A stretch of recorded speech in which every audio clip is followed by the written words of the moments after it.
Hello, welcome to 51st Chapters. This is session 8. I'm Nikki Triunfo. I'm Heather Clark. And we're here talking about pitching to an agent or editor. Which I'm scared of. So this is good. Yep, I have a manuscript consult with Tracy Keevan. We both have agents, but we are still trying to land that first book deal. Right. So we're meeting with a Disney editor, which is not scary at all. No, it's great. She'll be super nice. And you have a pitch with her. I do. Yeah, so we're going to talk about what things we can do during pitches and just general tips. Our main purpose really is to show you examples of real people pitching their actual real manuscript, and to see that there were quite a few styles. That we chose 3 different people. You can see they're at 3 different places in their writing career, and they have 3 different styles on how to pitch their book, and mostly it just works out. Their pitch works very well, and we'll talk about some of the things some of the strengths they have, some things that they could do better. But before we do that, we're going to do an overview. So this session, this exact video is just the overview, and then we'll have a separate video with each of the examples. Right. Okay, so I'm going to do a screen share here so that you can see.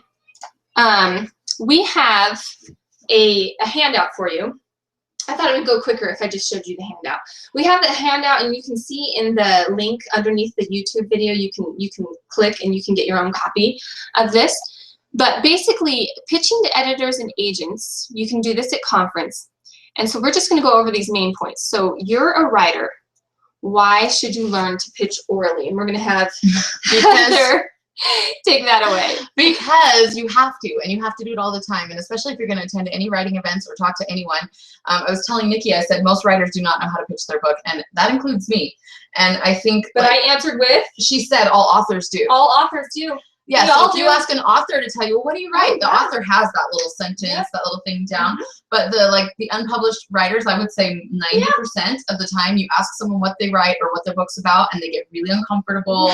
And so you just have to learn how to be able, because you're going to have, what, like 2 sentences before they tune you out. What's your book about? And then you give them 2 sentences, and you will watch their face either go, well, it's like asking somebody, what do you do for a living? You know, they'll say, like, I'm a lawyer. Okay, well, but what do you do? Oh, well, they have like 1 sentence. They can't tell you like what they really do. But have you ever asked someone what they do for a living, and they give you the 2-hour description of like how they enter the data? And not that great. Oh my God. Unless it's like really interesting. Unless they better be an astronaut or something. Okay, so but to get into bookstores, to do signings, to get readers once you're at a signing to buy your book, to do pretty much all the things that you're going to be doing as a writer, you need to know how to pitch your book orally, and that's an actual real thing. So we're going to share this again. We're going to go on to the point of a pitch. I formatted that, not so great. But anyway, so what is the point of a pitch? The point of the pitch is to get the person that you're talking to consider becoming a potential reader. You don't even need, that's it. They don't need to become a reader. You don't need to ask them, did you understand? I know if I've pitched my book well, if someone says, oh my gosh, I want to read that. Yeah. Done my job. Yeah, but you're not, I mean, there's no like, did you understand what I was going for when I pitched that book for you? Did you understand? Did the arc seem complete? Did the arc seem complete? You know, you don't really need to like. It's almost what a librarian would do if you said, tell me a good book to read. And she said, well, let me tell you. And then she gives you this little. Just a little bit. A little bit. It's true. Okay, so we're going to screen share one more time. We're going to go on to, I need this to be higher so that I can get to that button right there. We're going to go on to practice. Heather, take it away. Why should we practice, and how should we practice our pitch? So then you can't catch me off guard, because if you ask me right now to pitch my book that I'm going to pitch to Tracy in a week. I should. We should just do it. Okay, I'm going to do it. Okay, just do it. Okay, this is how you practice, guys. All right, so my book is about Em Perkins. She's a 10-year-old girl living with her blind grandmother and her dying, distracted writer father, and she actually believes that she's invisible. And so on the night that she's the most frustrated about this, she does something bad, and she hears someone say, I see you, Em Perkins. And at that moment, she thinks, well, if you can see me, then clearly doing evil things must be the cure for invisibility. So she goes on a quest to do an act of ultimate evil, of course, while not violating a whole list of other rules, in order to become visible permanently and be connected with her dad again. That's awesome. Very good. Excellent. See? I practiced. Of course, it makes it look so easy when someone else does it. But basically, we're going to go on to what is your book, Nikki? Oh, which one? The one that's going to go out next. The one your current work in progress. Okay, the one you're pitching. So I feel like I pitch that one all the time, but whatever. So it's about a girl who is a quarter Argentinian, and she wants to find her Spanish roots, her Hispanic roots.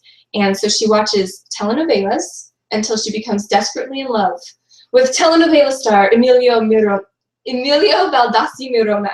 And she wins a train ticket to, he's going to go on concert tour in the United States for the first time, and she wins a ticket to go on the train that's taking him around. And she'll be there for all of the concerts, and she gets to meet him. And she thinks it's, of course, true love and fate and all of that. Once she's on the train, though, somebody starts sabotaging Emilio, the telenovela guy, in telenovela-styled sabotage, of course. And the crazed fan club puts her on trial. They think that she's the saboteur, and they exile her from the train. But she sneaks back on as a stowaway in order to solve the crime and save her true love and save Emilio's career. Excellent. Okay, oh, that was fun. Okay, so let's go on to, I'm going to just share this again. We're going to go on to, okay, so we've convinced you, hopefully.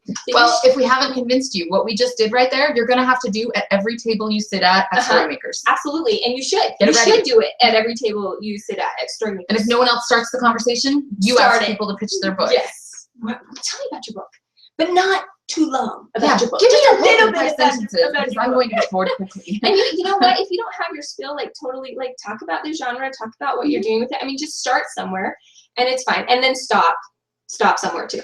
Okay, so but it really is really good practice to sign up for pitch sessions, because you get to pitch under the real deal kind of scenario where it's, you know, it's not just your friend or your mom. Well, and let's just say for this, let's say you write that perfect, wonderful manuscript that's going to get you an agent, and you get on the phone because your agent says, I want a phone call, and they call you up and they start talking. The next thing they're going to ask you is, what's next? Right. And you're going to have to pitch them something that's kind of conceptual and vague because it's not finished and it's not polished. And you have to pitch it to them in such a way that makes them go, oh, I have to sign you because I have to be part of that part of your career too. I mean, you're going to have to do this. Totally. So you signed up. Now what? You have two things that you need to do. You need to make a goal, and you need to think of a strategy for your goal. So I've been reading all of the little stress posts. That's what I call them. The stress posts on Facebook about all the agent pitching and I'm stressed too. I'm deliberately not reading them. Don't get me wrong, but some people are just freaked out. Well, what if I only talk for 7 minutes and then I have this 3-minute gap and I don't know what to say? Or what if I go over? Or what if the agent isn't chatty? Or what if I forget this one question that I had? You know, should I be asking about industry secrets, or should I be talking more about my character? You know, first of all, there are so many things you can do with your 10 minutes, but you cannot do everything. Mm-hmm. And so you really want to pick just 2 or 3 things. Actually, no, you really want to pick one and focus on it, and then maybe have an auxiliary goal if you want to. And then once you have your goal, you're going to make your primary strategy for that goal, and you're not going to deviate from it. Right. So here are some goals that we thought of. I'll just read them. We don't have to.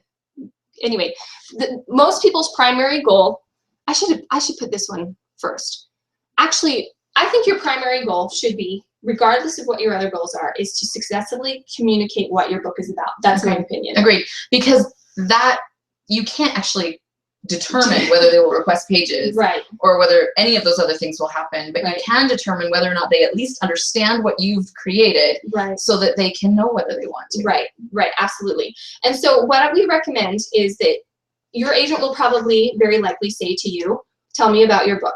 And then you will have, this is what I say on the paper, and you have this paper. So it's about a main character with these traits who finds herself in this situation, which leads to this situation, which leads to this bigger situation. And by situation, we're talking conflicts. Yeah. Key conflicts. It leads to this conflict, which leads to that conflict, which finally leads to her making this goal, which takes her the whole book. This goal. Exactly. Goal. So the ultimate thing that's going to hook them is me saying she wants to commit an act of ultimate evil, not she does or does not commit the act of ultimate evil because there's this thing that happens at the end. We don't want any of that. Yeah, and like with mine, it was what she has to sneak onto the train as a stowaway and solve the crime. We don't really give the information on how we solve the crime. So most of us are only getting up to about the first chapter or first quarter of the book, depending on how you communicated your And if premise. Nikki omitted the part about her getting onto the train to solve the crime, if all we heard was her goal is to get back to her Argentinian roots and to pursue this guy, then we're pretty sure it's a romance and we've missed the whole genre. So get all the way to that decision that will carry them through the book. Absolutely.